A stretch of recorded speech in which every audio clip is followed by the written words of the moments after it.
छोटे छोटे भाइयों के बड़े भैया, आज बनेंगे किसी के सैया। घोड़ नगाड़े देखो शहनाइया, ये बड़े भैया की शादी ये। हा। भाभी कैसा लगा मेरा डांस? और भैया बहुत मजा आया। मैं तो आपकी शादी में जमकर नाचा हूँ। बहुत ही जल्द मेरी भी शादी होगी और आप दोनों को ऐसे ही डांस करना है। बस कर सुमित, कितना नाचेगा? क्यों अपनी भाभी को तंग कर? थके हुए आए हैं। चल अब बस कर, शैतान के ही का मार खाएगा। आओ आओ बहू, तुम लोग थक गए होगे, आओ आराम करो। सारे मेहमान तो चले गए हैं, चलो आओ तुम दोनों भी आराम करो। अरे कौशल्या बहन, सारे मेहमान चले गए, अब हमें भी आज्ञा दीजिए, घर भी हमने जाना है, चलते हैं अब। अच्छा चले मदाकिनी बहन, आप लोगों का बहुत बहुत धन्यवाद। आप लोग शादी में आए, ऐसे ही घर में आते जाते रहा करिए। अच्छा लेकिन आप लोग तो जा रहे हैं, लेकिन सोनी बेटी तो यहीं रहेगी, इसको तो मैं अभी नहीं जाने दूंगी। अच्छा अच्छा बहन, सोनी तो तुम्हारी ही बेटी है। ठीक है, जितने मर्जी दिन के लिए इसको रख लो, एक दिन तो इसने यहीं पर आना है। अच्छा चलो हम लोग चलते हैं, फिर मुलाकात होगी जल्दी, अब हमें इजाज़त दें। इतना कहकर सोनी के माता पिता वहाँ से चले जाते हैं और फिर बहू और सुमित बेटा, जाओ तुम लोग थक गए होगे, अब जाके कमरे में तुम दोनों आराम करो, ठीक है? इतना कहकर सभी अपने अपने कमरों में आराम करने के लिए चले जाते हैं। सोनी नंदनी के साथ पूरे घर की सफाई करवाती है, क्योंकि शादी में बहुत गंद पड़ चुका था घर में। दोनों सफाई करके फिर अपनी भाभी के कमरे में जाती हैं, जहाँ पर सोनी नंदनी के साथ मिलकर भाभी के साथ कुछ बातें करती है। अरे राधिका भाभी, आपको कैसा लगा ये घर? अच्छा है ना? मैंने और नंदिनी दीदी ने सारे घर की सफाई कर दी है। अच्छा चलिए अब आप रेस्ट कीजिए, हम फिर मिलते हैं। इतना कहकर सोनी और नंदिनी वहां से चली जाती है, लेकिन उनके जाने के बाद राधिका अपने पति से पूछती है, जी सुनिए, देखिए मैंने ये देखा है कि सोनी पूरे घर में का काम कर रही है, नंदिनी दीदी की मदद करवा रही है, आप सब उनका बहुत ख्याल रखते हैं। कौन है ये सोनी? राधिका तुम्हारा सवाल तो बहुत अच्छा है, लेकिन मैं तुम्हें बता दूं कि सोनी तुम्हारी होने वाली देवरानी है, इसलिए इस घर में उसको इतना मान सम्मान मिलता है और वो बहुत अच्छी है। बहुत जल्द तुम्हारे देवर की शादी सोनी के साथ हो जाएगी।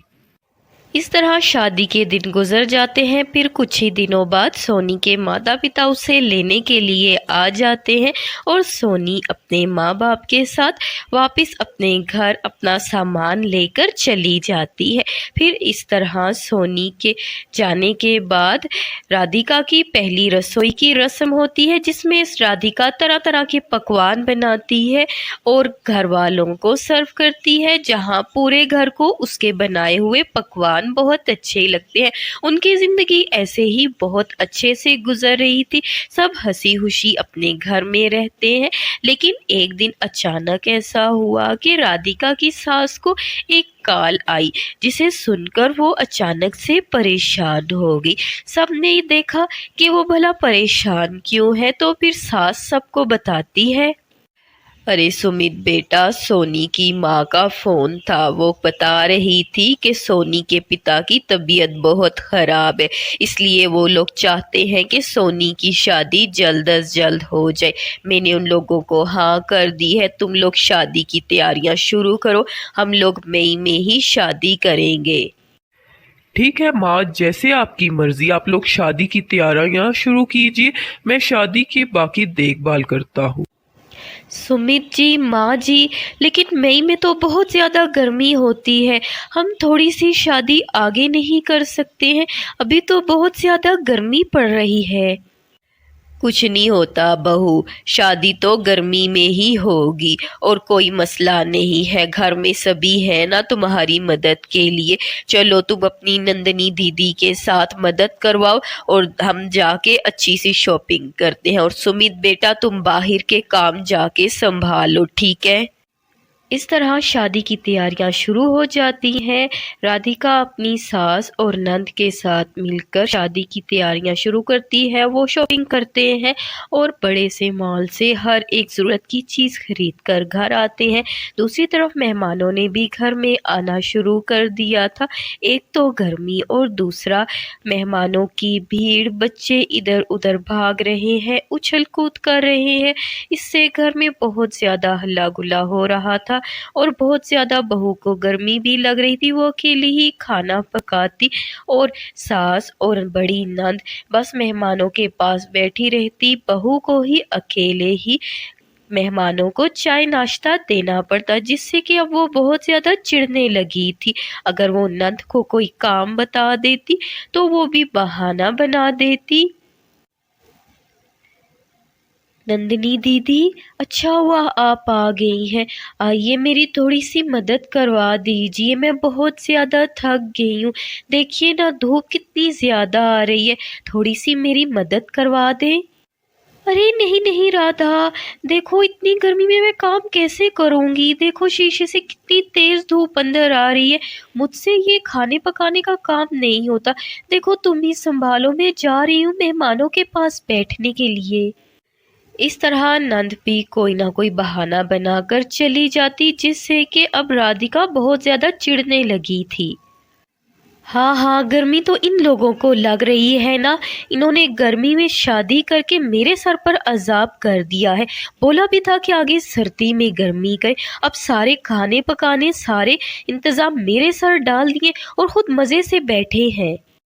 राधिका को ऐसे ही गुस्सा बहुत ज़्यादा आ रहा है। हद तो तब होगी जब मेहमान अब घर के सामान की भी तोड़ फोड़ करने लगे, जिससे कि वो चिल्लाती है और सास आकर पूछती है, अरे अरे बहू क्यों इतना चिल्ला रही हो इस बच्ची पर, मेहमान सुनेंगे तो क्या सोचेंगे, क्या हुआ है। क्या हुआ है, आप देख रही हैं ना, मेहमानों ने इस घर को आफत बना कर रख दिया है। अब तो ये घर का सामान भी तोड़ने लगे हैं। आप लोगों को बहुत शौक था गर्मी में शादी करने का।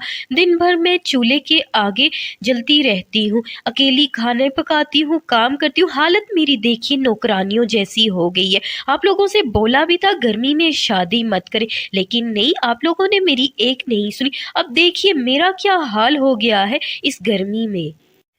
चुटकी बेटा, अच्छा जाओ ज़रा तुम जाके दूसरे बच्चों के साथ खेलो, कुछ नहीं हुआ। राधिका भाभी ऐसे ही कह रही हैं। और बहू तुम ज़रा मेरे साथ कमरे में आओ। बहू तुम जानना चाहती हो ना हमने गर्मी में शादी क्यों रखी, तो एक दफ़ा ज़रा अपनी बड़ी नंद को देखो, ये कितनी बड़ी उम्र की हो गई और अभी तक घर बैठी है। जानती हो इसकी शादी भी गर्मी में तय हुई थी, लेकिन हमने मौसम का सोचकर शादी आगे कर दी। इतने में इसके मंगेतर ने कहीं और शादी कर दी और इसको धोखा दिया। फिर इसका शादी से दिल टूट गया और ये आज तक घर में बैठी है। उस वक्त से हम डरते हैं, इसलिए हम शादी गर्मी हो या सर्दी अब तय कर देते हैं। क्या माँ जी, नंदिनी दीदी के साथ इतना बुरा हुआ, मुझे माफ़ कर दीजिए। मैं समझ ही नहीं पाई कि आप लोगों ने गर्मी में शादी क्यों रख दी। लोग ठीक कहते हैं कि बच्चों का नसीब जब खुले तभी शादी करो, मौसम मत देखो। ये तो ऊपर वाले की तरफ से होता है, जैसे ही उस नसीब खुले शादी कर देनी चाहिए। मुझे माफ़ कर दीजिए, मैं समझ नहीं पाई, लेकिन दीदी के लिए भी एक रिश्ता है मेरी नज़र में। अब राधिका को पता चलता है कि उन लोगों ने गर्मी में शादी क्यों रखी, इससे उसका गुस्सा भी उतर जाता है। फिर इस तरह से हंसी खुशी नंदिनी और उसके भाई की शादी होती है। बस बहुत हुआ, अब मैं इन भुक्कड़ लोगों का खाना मज़ीद नहीं बना सकती हूँ। इस महीने की तनख्वाह लेकर अब मैं तो यहाँ से जा रही हूँ। इनका पेट है या कुआं, भरता ही नहीं। 3 जने हैं घर में और खाना 30 जनों का खाते हैं।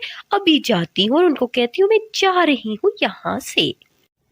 नादिया, खाना बन गया है, जल्दी से बना दो, बहुत भूख लग रही है। और अच्छे अच्छे पकवान बनाए हैं ना तुमने? खाना खाना खाना, कितना खाना खाएंगे आप लोग? आप लोग थकते नहीं है? पेट है या कुआं? हम बना बना कर थक जाते हैं लेकिन आप खा खा कर नहीं थकते। सुनिए मैडम जी, मेरी ज़रा तनख्वाह दे दीजिए और अब मैं आपके यहाँ काम नहीं कर सकती क्योंकि आप लोग बहुत खाना पकवाते हैं। नादिया यहाँ घर का काम और खाना पकाने का काम करती थी लेकिन अब वो भी यहाँ से चली गई। आखिर क्यों? अम्मी जान, ये नौकरानी भी हमारे घर का काम छोड़कर चली गई। अब हम क्या करेंगे? हमारे लिए लजीज लजीज मज़ेदार खाने अब कौन बनाएगा अम्मी जान? अरे नताशा बेटी, तुम फिक्र क्यों करती हो? बस 2 दिन बाद तुम्हारी भाभी घर में आ जाएगी। 2 दिन तक हम बाहर का खाना मंगवा कर खा लेते हैं और उसके बाद तो घर के काम भी तुम्हारी भाभी ही संभालेगी और खाने भी तुम्हारी भाभी ही पकाएगी। तुम फिक्र मत करो मेरी प्यारी बेटी। 2 दिन बाद अहमद का निकाह एक गांव की भोली भाली लड़की से हो जाता है जो बहुत ही सादा मिजाज की थी। लेकिन आखिर उसकी माँ और बहन इतनी सादा लड़की क्यों लेकर आई? अरे आओ आओ आयजा बहू, तुम्हारा अपना ही घर है। मेरी प्यारी बहू शादी की भाग दौड़ में थक गई होगी यकीनन, है ना? भाभी आप थक तो गई होंगी लेकिन एक सवाल का जवाब दीजिए। भाभी, हमें आपके हाथ के बहुत अच्छे अच्छे खाने खाने हैं। आप रोज़ हमें सुबह दोपहर शाम अच्छे अच्छे खाने बनाकर खिलाएंगी ना? बोलिए ना भाभी, अच्छे अच्छे खाने बनाएंगी ना? अरे हाँ मेरी प्यारी नंद, क्यों नहीं। आप लोग जो कहेंगे मैं वही बनाकर दे दूंगी। क्यों नहीं, मैं आपके लिए खाना ज़रूर बनाऊंगी। अच्छा अच्छा, बातें तो होती ही रहेंगी। चलो अहमद बेटा, बहू को उसका कमरा जाके दिखा दो। तुम दोनों थक गए होगे, जाओ अब जाके अपने कमरे में आराम करो, ठीक है? अहमद और आयज़ा शादी के बाद अपने कमरे में आराम करने के लिए चले जाते हैं और उसके बाद अरे वाह अम्मी जान, भाभी ने तो कहा है वो हमें हमारे मनपसंद खाने ज़रूर बना के देंगी। अब पता चला कि मैं ये गांव की भोली भाली गरीब घर की लड़की क्यों लेकर आई हूँ। कोई अमीर लाती तो वो नकचड़े मिजाज की होती, हम पर रोब जमाती। लेकिन ये गांव की भोली भाली है, हम इससे जो काम चाहे करवा सकते हैं। 2 दिन बाद रमज़ान शुरू होने वाला था। अम्मी जान, 2 दिन बाद रमज़ान शुरू होने वाला है तो मुझे सहरी इफ्तारी में क्या बनाना है? अरे बहू, ज़्यादा कुछ नहीं, बस बिरयानी, आलू के पराठे, चप्पल कबाब, चाय और भी जो तेरा दिल हो, सीख कबाब होगे। जैसे जैसे जो चीज़ें तुझे पसंद हो बना दे, ठीक है? और ज़रा कुछ ज़्यादा ज़्यादा बना देना, पता है ना पूरा दिन रोज़ा रखते हैं, कुछ नहीं खा सकते तो कुछ अच्छे अच्छे ज़्यादा से खाने बना देना, ठीक है? ठीक है अम्मी जान, आपने जो कुछ भी कहा है मैं सब बना दूंगी। आयज़ा की सास उसे सहरी इफ्तारी में बहुत कुछ बनाने के लिए कहती है। अभी तो आयज़ा चुप करके सुनती है और हामी भरती है। अब 2 दिन बाद रमज़ान शुरू हो गया था। आयज़ा बेचारी अकेली ही किचन में सहरी के सारे पकवान तैयार करती है और फिर उसके बाद टेबल पर लगाकर सबको बुलाती है। लेकिन सब ऐसे भुक्कड़ों की तरह खा रहे थे। आयज़ा को उन सब का ये रवैया देखकर बहुत ही अजीब लगा क्योंकि वो लोग बहुत अजीब तरीके से तेज़ तेज़ खा रहे थे। उसे बहुत अजीब लगा। खैर वो किचन में सारे गंदे बर्तन धोने के लिए आ गई। आयज़ा रोज़े की हालत में भी घर के सारे काम करती और नताशा अपनी माँ के साथ बैठकर सिर्फ बातें करती और आराम करती। अरे वाह अम्मी जान, सहरी में कितना मज़ा आया ना। भाभी ने कितने ज़्यादा खाने के लिए चीज़ें बना कर दी। अब देखिए 3 होने वाले हैं, मैं ज़रा भाभी को जगा के आती हूँ। इफ्तारी में भी ऐसे बढ़िया बढ़िया मज़े के खाने बनाए। भाभी, अरे ओ भाभी, उठो ना, 3 हो गए हैं दोपहर के। क्या सोती ही रहोगी? उठ जाओ भाभी अब। अरे शुक्र है अल्लाह पाक का, भाभी जान आप उठ गई। उठिए ना, 3 बज गए हैं। आपने इफ्तारी नहीं बनानी, देर हो जाएगी आपको। अरे नताशा, अभी तो मगरिब होने में बहुत टाइम है। अभी तो सिर्फ 3 ही बजे हैं। मैं बस अभी ही थोड़ी देर के लिए सोई थी, अभी टाइम है। अरे भाभी, आपको फ्रूट चाट, चना चाट, बिरयानी, रूह अफ़ज़ा, मटन कोरमा, चिकन बिरयानी और फल फ्रूट काटने हैं, रूह अफ़ज़ा बनाना है, इतने सारे आइटम बनाने हैं। साथ में सीख कबाब और चप्पल कबाब भी बनाने हैं। अब आप खुद बताइए, इतनी सारी चीज़ें बनाएंगे, आखिर वक्त तो लगेगा ना। अभी से काम शुरू कर देना आप। नताशा इतनी लंबी खाने की लिस्ट आयज़ा को बताकर वहाँ से चली जाती है। खैर आयज़ा किचन में आती है और पकोड़े बनाना शुरू करती है और साथ में फ्रूट चाट और बाकी के इफ्तार के सारे पकवान तैयार कर देती है। फिर मगरिब की अज़ान हो जाती है और पूरा घर इतने सारे पकवान आगे रख के भुक्कड़ों की तरह फिर से खाना खाना शुरू कर देता है। लेकिन खाना खाने के बाद आयज़ा अकेली ही किचन की सारी सफाई करती है और यूं ही रोज़े की हालत में भी वो घर के सारे काम करती है। लेकिन इस बीच वो नमाज और कुरान मजीद की इबादत, अल्लाह ताला की इबादत ज़रूर करती है। वो घर के सारे काम करने के साथ साथ इबादत भी ज़रूर करती है। अरे अहमद जी, बात सुनिए, थोड़े से फल और सब्जियां मुझे ला देंगे? वो क्या है ना, आज इफ्तार में मेरा सब्जी खाने का दिल है और फ्रूट भी थोड़ा सा रह गया है, तो प्लीज़ आप जाके थोड़ा सा ला देंगे मुझे? अरे आयजा, कैसी बातें कर रही हो? रोजा रख के मैं बाहर के काम करूं, बाजारों में जाऊं? नहीं नहीं भाई, मेरे से कुछ नहीं होता। जाओ तुम खुद जाके ले आओ। तुम देखो घर के बाकी काम भी तो करती हो ना। और बाजार कौन सा बहुत दूर है? रोजा रख के मुझसे कोई काम नहीं होता। जाओ तुम खुद ले आओ। घर के सारे काम तो आयज़ा के सर थे ही और बाहर के सारे काम भी वो अकेली ही करती। नंद जी, मैं थक गई हूँ, आप आज किचन में मेरी थोड़ी मदद करवा देंगी? मुझे हेल्प की ज़रूरत है, आज मेरी थोड़ी तबीयत ठीक नहीं है, आप आ जाएं। क्या भाभी, रोज़ा रख के मैं काम करूं? भाभी मेरे से रोज़े में कोई काम नहीं होता, प्लीज़ आप खुद ही कर लीजिए, मेरे बस का नहीं है ये। घर के सारे काम और बाहर के काम करने से ही अब आयज़ा चिढ़ने लगी थी। हाँ हाँ, मेरा तो जैसे कि रोज़ा नहीं होता, रोज़ा रख के तो बस ये लोग आराम करते हैं, मैं इंसान नहीं हूँ। घर के सारे काम मैं करूँ और बाहर के करूँ, मैं तो इंसान ही नहीं हूँ। आयज़ा का अब मूड काफ़ी ख़राब रहने लगा था कि एक दिन, अरे आयज़ा बहू, कल हमारे घर कुछ मेहमान इफ्तारी पर आ रहे हैं, तो तुम ज़्यादा से पकवान बना लेना और हाँ 10-10 किलो के हिसाब से बनाना। माँ जी, 10-10 किलो के हिसाब से मैं अकेली कैसे बनाऊंगी? आप या नंद जी मेरी मदद कर देंगी, मैं अकेली नहीं कर सकती। अरे नहीं भाभी, ये कैसी बातें कर रही हैं? रोज़ा रख के मैं काम करूँ, आपको उस दिन भी कहा था। प्लीज़ भाभी, मैं तो कुछ नहीं करूँगी। अरे हाँ आयजा, उस दिन भी मैंने तुम्हें कहा था कि रोजा रख के हम थक जाते हैं, हमसे काम नहीं होता। लेकिन तुम्हारी समझ में बात नहीं आती। मेरी माँ और बहन को तंग मत करो, तुम खुद ही सारे काम देखो। अहमद और नताशा की ऐसी बातें सुनने के बाद अब आयज़ा का सब्र टूट चुका था।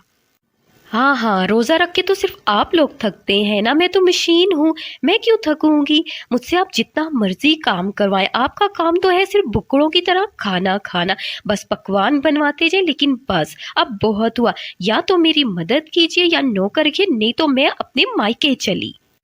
अरे नहीं नहीं बहू, कैसी बातें कर रही है। शादी के बाद तेरी पहली ईद है हमारे घर में और तू नाराज़ होके चली जाएगी। नहीं नहीं, हमें माफ़ कर दे, हमने ये एहसास ही नहीं किया कि तेरा भी रोज़ा होता है। अच्छा ठीक है, मेरी बेटी को खाना तो नहीं पकाना आता, लेकिन वो तुम्हारी बाकी कामों में मदद करेगी और मैं भी और अहमद भी मदद करेगा। उस दिन के बाद घर में सब कुछ ठीक हो चुका था। अहमद बाहर के काम करता और घर में नताशा भी अपनी भाभी की मदद करवाती। सास भी बैठ के फ्रूट और सब्जियां काट कर दे देती और इस तरह अब आयज़ा की मदद भी हो गई और सब ठीक हो गया था। तो दोस्तों, आपको हमारी आज की ये कहानी कैसी लगी? उम्मीद करते हैं आपको अच्छी लगी होगी। तो ऐसी ही मज़ेदार स्टोरीज देखने के लिए हमारे चैनल को सब्सक्राइब ज़रूर करें। मिलते हैं नेक्स्ट वीडियो में। अपना बहुत ख्याल रखिए। अल्लाह हाफिज़।